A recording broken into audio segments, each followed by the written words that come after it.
Hello, welcome back students. Better today we will be starting with menstrual cycle. Just a common introduction. Menstrual cycle is one of the cycles that is a part of human reproductive health in females. So before starting with menstrual cycle, I shall introduce you with the term puberty, and we have already discussed about puberty in our previous lectures, that puberty is the age at which the person is able to reproduce sexually. Okay, so the puberty is the marking of the age where a person or an individual is able to reproduce, his body is capable of reproduction. Fine. So when we talk about human reproduction, we say that at time of puberty, that is 13 years of age, the hypothalamus, which is present in the brain, releases GnRH hormone. GnRH is gonadotrophin releasing hormone. Well, अगर आपने पहले वाले videos देखे हैं तो आपको ये सुना सुना लग रहा होगा. क्योंकि यही हार्मोन मेल्स में भी रिलीज़ होता है प्यूबर्टी के टाइम पे. अब बेटा ये गोनाडोट्रोफिन रिलीजिंग हार्मोन है, इसका क्या काम है? ये हाइपोथैलेमस के नीचे ही एक और ग्लैंड मौजूद होता है जिसको बोलते हैं पिट्यूटरी ग्लैंड. पिट्यूटरी ग्लैंड पे जाके एक्ट करता है और एंटीरियर पिट्यूटरी से, यानी पिट्यूटरी का जो सामने वाला हिस्सा लोब है, उससे LH और FSH हार्मोन को रिलीज़ करवाता है. LH की फुल फॉर्म है ल्यूटेनाइजिंग हार्मोन, FSH की फुल फॉर्म है फॉलिकल स्टिमुलेटिंग हार्मोन. ठीक है. अब देखिए, जो LH और FSH है ये ओवरीज पे जाके एक्ट करते हैं और ओवेरियन फॉलिकल्स की मैचुरेशन को शुरू करते हैं. ठीक है. दोनों ओवरीज में मिला के at time of birth 4 lakh ovarian follicles मौजूद होते हैं और प्यूबर्टी के टाइम तक आते आते सिर्फ 60,000 फॉलिकल्स हमारे पास रह जाते हैं. ठीक है. यहाँ जो है oogenesis का पार्ट है वो हमने अभी डिस्कस नहीं किया है. नेक्स्ट वीडियो में उसको मैं इंट्रोड्यूस कर दूँगी आपको. ठीक है. मैच्योरिंग ओवेरियन फॉलिकल्स जो हैं वो रिलीज़ करते हैं दो हार्मोन्स, एस्ट्रोजन एंड प्रोजेस्टेरोन. ये दोनों क्या करते हैं? ये दोनों ओवा को मैच्योर करने में, डेवलप करने में हेल्प करते हैं. अब देखो यहाँ समझो, ओवेरियन फॉलिकल को मैच्योर किसने किया? LH और FSH ने. कहाँ से आए? पिट्यूटरी ग्लैंड से है. लेकिन ओवेरियन फॉलिकल के अंदर जो एग है उसको डेवलप जो है कौन करवा रहा है? FSH एंड LH ही करवा रहा है. अब ये मैच्योरिंग ओवा जो है ये रिलीज़ करेगा एस्ट्रोजन और प्रोजेस्टेरोन नाम के हार्मोन. लेकिन ये अलग अलग टाइम पे रिलीज़ होंगे. अभी आगे डिस्कस करते हैं कैसे. देखिए, both will act on complete female body and induce secondary sexual changes. जो एस्ट्रोजन और प्रोजेस्टेरोन एग से रिलीज़ हो रहे हैं ये पूरी की पूरी फीमेल बॉडी पे एक्ट करेंगे और सेकेंडरी सेक्सुअल चेंजेस को इंट्रोड्यूस करेंगे. For example, enlargement of breast, deposition of fat at the thigh and pelvic area, change in voice, high pitch voice हो जाती है. ठीक है. तो ये सब क्या है? ये प्यूबर्टी के टाइम पे जो चेंजेस आते हैं वो किसका रिजल्ट है बेटा? एस्ट्रोजन और प्रोजेस्टेरोन हार्मोन का रिजल्ट है. दूसरा, ये क्या रिएक्शन करेंगे, क्या एक्शन करेंगे बॉडी में बेटा? ये यूट्रस की लाइनिंग पे एक्ट करते हैं. और यूट्रस की हमने पढ़ी है पहले वाले वीडियो में कि 3 लाइनिंग्स होती हैं यूट्रस की: endometrium, myometrium and perimetrium. And perimetrium is the outer most, endometrium is the inner most. Inner most layer जो है, लाइनिंग है, उस पर यूट्रस के अंदर एस्ट्रोजन और प्रोजेस्टेरोन हार्मोन ब्लड डिपोजिशन में हेल्प करते हैं. ये जो ब्लड डिपोजिशन है ये साइक्लिक होता है, इसीलिए जो इसमें रेगुलर चेंजेस आते हैं यूट्रस की लाइनिंग के अंदर, उसी के बिहाफ पे हमने मेंस्ट्रुअल साइकिल को नाम दिया है. ठीक है. Changes in uterus lining, endometrium, क्या होगा चेंज में? Deposition of blood and shedding of blood lining. यानी कि कुछ टाइम पीरियड तक तो ब्लड डिपॉजिट होगा, फिर उसके बाद वो जो ब्लड डिपॉजिट हुआ है वो शेड होना शुरू हो जाएगा. Cyclic changes in the female body under the action of reproductive hormones is called menstrual cycle. ये जो साइक्लिक चेंजेस आते हैं ह्यूमन बॉडी के अंदर हार्मोन्स के इफ़ेक्ट की वजह से वो क्या कहलाती है, वो मेंस्ट्रुअल साइकिल कहलाती है। अभी देखिए, जब फीमेल बॉडी में पहली बार मेंस्ट्रुएशन होता है यानी कि ब्लीडिंग होती है, तो उस एज को या उस टाइम को बोलते हैं menarche. Menarche is the start of the menstruation और प्यूबर्टी साइकिल। प्यूबर्टी की शुरुआत को मेनार्क से डिनोट किया जाता है। मेनार्क क्या है, जब फर्स्ट मेंस्ट्रुएशन हो, यानी कि ये किस एज पे होगी, 13 ईयर्स की एज पे होगी, ठीक है। ब्लीडिंग फ्रॉम वेजाइना होगी इसमें। और जब ये ब्लीडिंग होती है बेटा, उस टाइम पे फीमेल बॉडी कंसीव नहीं कर पाती, यानी कि बेबी को डेवलप नहीं कर पाएगी, या उसमें फर्टिलाइजेशन होना मुश्किल है, ठीक है। फिर आती है बात मेनोपॉज की। मेनोपॉज क्या है, ये लास्ट मेंस्ट्रुएशन होती है फीमेल बॉडी की, जो कि बुक्स में मेंशन है 50 ईयर्स, लेकिन बेटा हमारे अनहेल्दी लाइफस्टाइल की वजह से, पोल्यूशन की वजह से जो है ये मेनोपॉज जो है आजकल फीमेल्स में अर्लियर एज में आ जाता है, जो कि कुछ फीमेल्स के अंदर जो है 40 ईयर्स की एज में भी देखा जाता है, ठीक है। इसीलिए डॉक्टर्स, जो गायनेकोलॉजिस्ट और जो रिप्रोडक्टिव हेल्थ से रिलेटेड जितने भी हमारे एडुकेटर्स होते हैं, वो सजेस्ट करते हैं कि 25 to 30 के बीच में जो है ह्यूमन बींग्स को बेबीज़ जो हैं प्रेगनेंसी अगर वो प्लान कर रहे हैं तो उन्हें कर लेनी चाहिए, क्योंकि you never know how soon your menopause will hit you. Okay, so last menstruation के बाद you can't have baby, female can't have baby. देखो यहाँ डिफरेंस है, मेल में throughout the life sperm formation होगी, throughout the life the person can become a father, but in female it stops after menopause, ठीक है। The possibility stops after menopause. Menstruation is repeated at an average interval of 28 to 29 days. ये अभी हम आगे discuss करेंगे chart की मदद से कि ये क्या है। मतलब मेंस्ट्रुएशन जो साइकिल है, मेंस्ट्रुअल साइकिल है, ये 28 से 29 दिन में अपने आप को रिपीट करती है, यानी कि ब्लीडिंग होती है 28 डेज़ के इंटरवल पे। हर फीमेल के लाइफस्टाइल के बिहाफ पे ये अलग हो सकती है, किसी में 35 डेज़ भी ले लेती है बेटा, किसी में मोर देन डैट भी ले लेती है। और अगर मान लो ओवेरियन सिस्ट या इस तरह की किसी को बीमारी है तो उसमें बड़ी इर्रेगुलर मेंस्ट्रुअल साइकिल होती है। और इर्रेगुलर मेंस्ट्रुअल साइकिल का मतलब है कि आपकी बेबी बियर करने की कैपेबिलिटी या जो सर्टेनिटी है वो डॉक्टर्स डिसाइड करने में अनसक्सेसफुल होते हैं, ठीक है, क्योंकि सब कुछ मैसअप हो रखा होता है, hormone level and everything. First day of bleeding is first day of menstruation और मेंस्ट्रुअल साइकिल। अब बहुत से जो मेल्स हैं उनको ये कन्फ्यूजन होती है कि मान लो महीने का पहला दिन है, यानी कि मंथ का फर्स्ट डे है, फर्स्ट डेट है मंथ की, तो उसी दिन सभी फीमेल्स की मेंस्ट्रुअल साइकिल का फर्स्ट डे है। No, it's not like that. हर फीमेल की menstrual day, first menstruation day अलग अलग हो सकती है। मान लो अगर कोई लेडी है, उसको आज ब्लीडिंग शुरू होती है, आज क्या है 10 मई को ब्लीडिंग शुरू हो रही है, तो आज उसकी मेंस्ट्रुअल साइकिल का फर्स्ट डे है, ठीक है। अब ये जो मेंस्ट्रुएशन है, ये जो ब्लीडिंग है वेजाइना के थ्रू, जो एंडोमेट्रियम की ब्लड लाइनिंग है ये निकलती है बाहर ब्लीडिंग के फॉर्म में, ये बेटा हर फीमेल में on an average 3 to 5 days तक एग्जिस्ट करती है, ठीक है। और इस टाइम पीरियड को बोलते हैं, ये 3 से 5 दिन का जो समय रहता है इसको बोलते हैं मेंस्ट्रुएशन, ठीक है। मेंस्ट्रुअल साइकिल के अलग अलग फेज़ हैं, उन्हीं में से एक फेज़ है मेंस्ट्रुएशन का। ये जो ब्लीडिंग फेज़ है ये उसी में से एक फेज़ है, ठीक। अब आगे बात करते हैं कि मेंस्ट्रुअल साइकिल में कौन कौन से अलग अलग फेजेस हैं। देखो, one ovum is released in the mid of this menstrual cycle. Common point है, आपको पता होना चाहिए कि 15th डे को मोस्ट प्रोबेबली ओवा रिलीज़ हो जाता है फीमेल ओवरी से, ठीक है। अब देखो, चार्ट को समझने की कोशिश करो, ऐसे करने से आसानी रहेगी मेरे हिसाब से, ठीक है। बाकी आप लोग देख लेना। देखो बेटा, पहले है ना इसको एक्सप्लेन करती हूँ, फिर एक बार रीडिंग लगाएंगे पॉइंट्स की, it will be easier than. ये 3 फेजेस हैं ह्यूमन मेंस्ट्रुअल साइकिल के, फीमेल मेंस्ट्रुअल साइकिल के। पहला है मेंस्ट्रुएशन, मैंने आपको बताया 3 से 5 दिन तक ब्लीडिंग रहती है।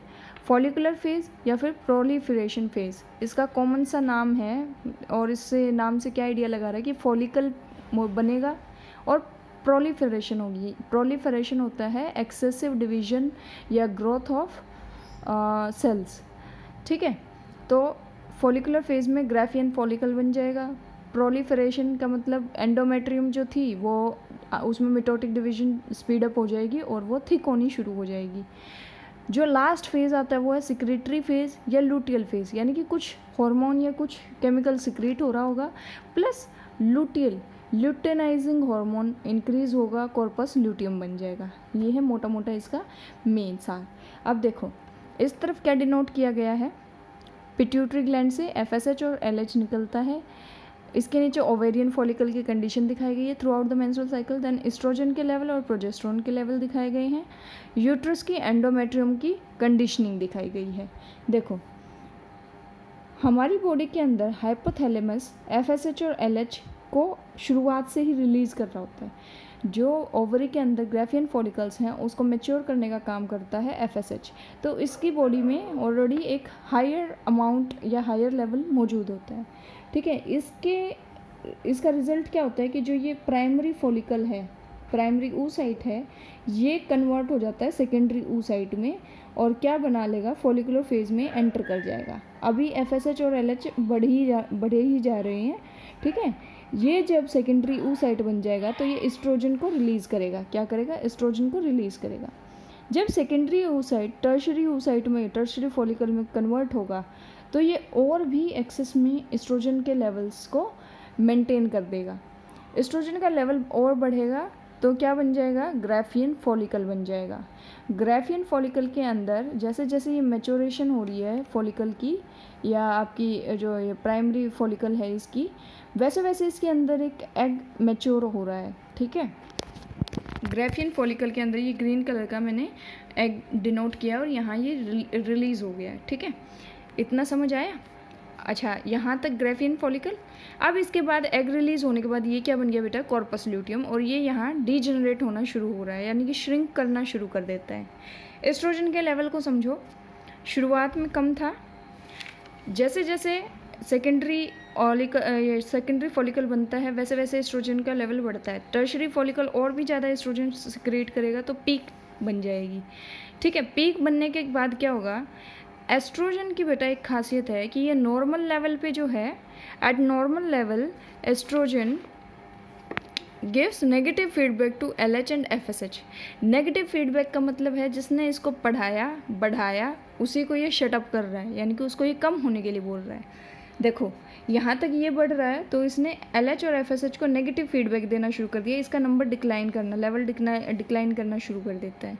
ठीक है, लेकिन एक मज़ेदार बात ये है कि एस्ट्रोजन के लेवल जब हद से ज़्यादा बढ़ जाते हैं तो ये इसी FSH और LH के लिए पॉजिटिव फीडबैक देना शुरू कर देता है। और पॉजिटिव फीडबैक का मतलब है कि इनको और बढ़ावा देना शुरू कर देता है, इनके लेवल्स को और बढ़ने पे हेल्प करता है।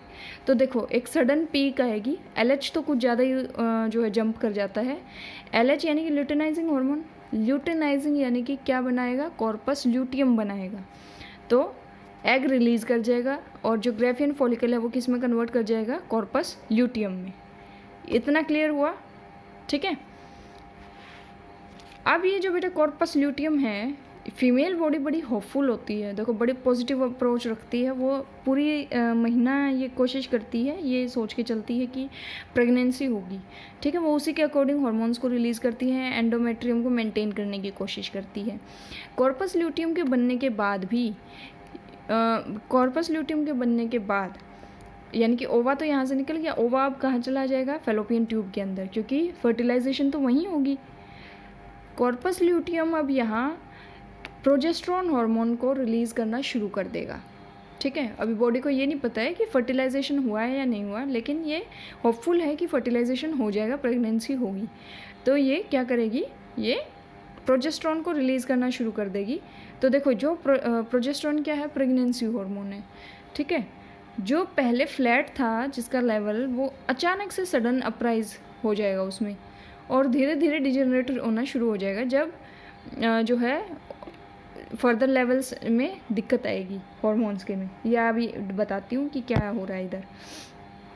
लास्ट देखो यूट्रस की एंडोमेट्रियम, यहाँ ब्लीडिंग हो रही है, फिर proliferation, excess of cell growth और मिटोटिक डिवीजन दिखाई देगी, थिकनिंग शुरू हो जाएगी। ठीक है, थिकनिंग शुरू होने के बाद प्रेगनेंसी हार्मोन जब रिलीज़ होगा तो क्या होगा बेटा, इसके अंदर एंडोमेट्रियम के अंदर ग्लैंड्स बनने शुरू हो जाएंगे। ठीक है, ये ग्लैंड्स क्या करेंगे, ये ग्लाइकोजन नाम की शुगर को रिलीज़ करेंगे। क्यों? क्योंकि जो यूट्रस है वो ये सोच के चल रही है कि फर्टिलाइजेशन के बाद एम्ब्रियो यहाँ आएगा और इसमें इम्बेड होगा, इम्प्लांट होगा, और ग्लाइकोजन को एज अ फूड वो नरिशमेंट के तौर पे एम्ब्रियो को सर्व कर देगी। ठीक है, अभी देखो ये चीज़ मेंशन की गई है यहाँ कि ओव्यूलेशन कब हो रहा है, 15th डे पे ओव्यूलेशन हो रहा है। अच्छा, ओवा की लाइफ जो है वो 24 आवर्स की होती है, यानी कि फीमेल फर्टाइल होती है सिर्फ एक दिन के लिए, लेकिन मेल स्पर्म फीमेल ट्रैक्ट में, रिप्रोडक्टिव ट्रैक्ट में 48 आवर्स तक सर्वाइव कर सकता है। ठीक है, इतना क्लियर हुआ? आगे चलते हैं। ये इतना हमने डिस्कस किया। अब देखो पॉइंट्स को देखते हैं। प्राइमरी oocytes से सेकेंडरी oocyte बना, देन टर्शरी oocyte बना, उससे ग्रेफियन फॉलिकल बना और फिर ओवा रिलीज़ कर गया। FSH जो है फॉलिकल स्टिमुलेटिंग हार्मोन, ये एक्ट करता है डेवलपिंग फॉलिकल्स पे, हमने पढ़ लिया। Under the influence of LH and FSH primary follicles turns into secondary follicle and then to tertiary follicle. ये सेकेंडरी फॉलिकल एस्ट्रोजन को रिलीज़ करता है और टर्शरी फॉलिकल इन्हीं एस्ट्रोजन लेवल्स को और हायर लेवल पे लेके जाता है। Under influence of estrogen mitosis और proliferation of endometrium cells takes place. हमने पढ़ा है कि सेल का प्रोलिफरेशन, एंडोमेट्रियम का प्रोलिफरेशन, थिकनिंग शुरू हो जाती है। फिर estrogen has negative feedback on LH and FSH। Estrogen यहाँ बढ़ गया तो LH और FSH को इसने घटाना शुरू कर दिया। देखो यहाँ बढ़ा था, यहाँ घटाना शुरू कर दिया, लेकिन जैसे ही ये सडन पीक पे आएगा ये इन दोनों को भी पॉजिटिव फीडबैक देगा और ये भी बढ़ जाएंगे, इसके भी लेवल बढ़ जाएंगे। Growing follicle releases inhibin, it inhibits FSH। अब ये जो ग्रोइंग फॉलिकल्स थे ना, ये बेटा इनहिबिन नाम का भी हार्मोन सिक्रीट करते हैं। अगर ध्यान हो तो ये हमने इनहिबिन हार्मोन जो है ये मेल रिप्रोडक्टिव सिस्टम में भी पढ़ा है। गो थ्रू होना, उससे साथ साथ चीज़ों को क्लियर करते चलो, इट विल हेल्प यू। अच्छा, यहाँ से क्या रिलीज़ हुआ, इनहिबिन, ये भी क्या करेगा, FSH को कम करने में मदद करेगा। तो देखो इसका ये जो लेवल है ये नीचे की तरफ डाउनवर्ड्स आ रहा है, स्लोप आ रहा है इसका। अब देखिए, at moderate level estrogen gives negative feedback to LH and FSH, but at very high level Graafian follicle की फॉर्मेशन के टाइम पे ये क्या करता है, पॉजिटिव फीडबैक देता है LH और FSH को। LH सडन जंप करता है, LH इंक्रीज करता है, ग्रेफियन फॉलिकल रप्चर कर जाता है इसके रिजल्ट के तौर पे, और क्या रिलीज़ कर देगा, ओवा का रिलीज़ करना ग्रेफियन फॉलिकल से क्या कहलाएगा बेटा, ओव्यूलेशन। अब ये ग्रेफियन फॉलिकल कैसे रिलीज़ करता हुआ को, ओवरी के सरफेस के ऊपर आ जाएगा ग्रेफियन फॉलिकल, जैसे कि पिंपल होता है इस तरह से, और रप्चर कर देगा और ओवा को रिलीज़ कर देगा। ओवा को कौन कैप्चर कर लेगा, जो फिम्ब्री हैं वो कैप्चर कर लेंगे, और ओवा कहाँ जाके ठहरेगा, एम्पुला में। ठीक है, ओविडक्ट की या फैलोपियन ट्यूब की एम्पुला में जाके ओवा रुक जाएगा। अब देखिए ओवा तो चला गया, बचा हुआ ग्रेफियन फॉलिकल क्या बन जाता है, कॉर्पस ल्यूटियम बन जाता है। ये मैंने आपको डिस्कस कर दिया कि ओवा रिलीज हो जाएगा। अब देखो, लाइफ ऑफ एन ओवा इज 24 आवर्स। स्पर्म की लाइफ फीमेल जेनेटिलिया के अंदर कितनी है, 48 आवर्स। ठीक है, यानी कि अगर आज ओव्यूलेशन हुआ है तो आज से 2 दिन पहले भी अगर कोइटस हुआ है, स्पर्म जेनेटिलिया में प्रेजेंट है, ट्रैक्ट में प्रेजेंट है, फीमेल ट्रैक्ट में, तो भी चांसेस हैं प्रेगनेंसी के। अगर फर्टिलाइजेशन नहीं होती है तो क्या होगा, तो डीजेनरेशन होनी शुरू हो जाती है एंडोमेट्रियम की। वो कैसे भाई, ऐसे कैसे डीजेनरेट होगी, देखो, corpus luteum starts releasing progesterone hormone in high amount and estrogen is released in low levels at later period। Progesterone को हाई लेवल्स में प्रेगनेंसी हार्मोन है, इस वजह से रिलीज करती है। इम्प्लांटेशन होना होता है ओव्यूलेशन के 7 दिन बाद। ठीक है, अब 7 दिन बाद इसको पता लगता है कि भाई ओव्यूलेशन तो, ये फर्टिलाइजेशन तो हुआ ही नहीं, इम्प्लांटेशन कहाँ से हो जाएगा। तो ल्यूटिनाइजिंग हार्मोन जो है ये मेंटेन करता है कॉर्पस ल्यूटियम को। हमने पहले डिस्कस किया है। प्रोजेस्टेरोन और एस्ट्रोजन जो है ये नेगेटिव फीडबैक देते हैं मिलके किसको, LH और FSH को। एस्ट्रोजन के बारे में हमने पहले डिस्कस किया था। अब क्योंकि progesterone pregnancy hormone higher levels में बॉडी में सर्कुलेट हो रहा है तो ये किसके पास जाएगा, ये जाके अफेक्ट करेगा ये हाइपोथैलेमस और पिट्यूटरी ग्लैंड को, और वहाँ से GnRH, LH, FSH इन तीनों पे प्रोडक्शन पे रोक लगाएगा कि भाई तुम सिक्रीट मत हो, मुझे सिक्रीट नहीं होना है। ठीक है, नेगेटिव फीडबैक इसको बोलते हैं, जो अपने पैर पर खुद कुल्हाड़ी मारे। अब ये जो LH हार्मोन है क्योंकि नेगेटिव फीडबैक दे आया है तो ये इसकी अमाउंट डिक्रीज़ कर जाएगी ब्लड स्ट्रीम के अंदर, और क्या होगा, कॉर्पस ल्यूटियम मेंटेन नहीं रह पाएगा। क्यों, क्योंकि इसको कौन मेंटेन कर रहा था, LH मेंटेन कर रहा था। Therefore decrease in levels of progesterone will take place, क्योंकि प्रोजेस्टेरोन कहाँ से रिलीज़ हो रहा था, कॉर्पस ल्यूटियम से रिलीज़ हो रहा था। LH का लेवल कम हुआ, कॉर्पस ल्यूटियम डिजेनरेट होना शुरू हुआ। कॉर्पस ल्यूटियम अगर ख़राब होना शुरू होगा, डिजेनरेट होना शुरू होगा, तो प्रोजेस्टेरोन अपने आप कम हो जाएगा क्योंकि यही तो रिलीज़ कर रहा है इसे। और प्रोजेस्टेरोन अगर कम हो जाएगा तो एंडोमेट्रियम की मेंटेनेंस कौन करेगा। मान लेते हैं एस्ट्रोजन ने उसको ग्रो करवाया है लेकिन उसको मेंटेन करके कौन रख रहा है, प्रोजेस्टेरोन। तो प्रोजेस्टेरोन के लेवल कम होते ही एंडोमेट्रियम अपने आप ऑटोमेटिकली डिजेनरेट होनी शुरू हो जाएगी और मेंस्ट्रुअल ब्लड की फॉर्म में वेजाइना के थ्रू पास होनी, फ्लो करनी शुरू कर देगी। ठीक है, ये देखो, ये ध्यान रखने वाला पॉइंट है कि कॉर्पस ल्यूटियम जो है वो कम से कम 14 डेज़ तक अपने आप को मेंटेन रखने की कोशिश करती है, लेकिन जब फर्टिलाइजेशन नहीं होती तो इवेंचुअली वो क्या कर जाती है, डिजेनरेट कर जाती है। हैंस मेंस्ट्रुएशन टेक्स प्लेस, और यही चीज़ बार बार 28 से 29 दिन के गैप पे रिपीट होती रहती है। ठीक है, आज के लिए यही क्लास ओवर होती है। नेक्स्ट क्लास में हम oogenesis को डिस्कस करेंगे।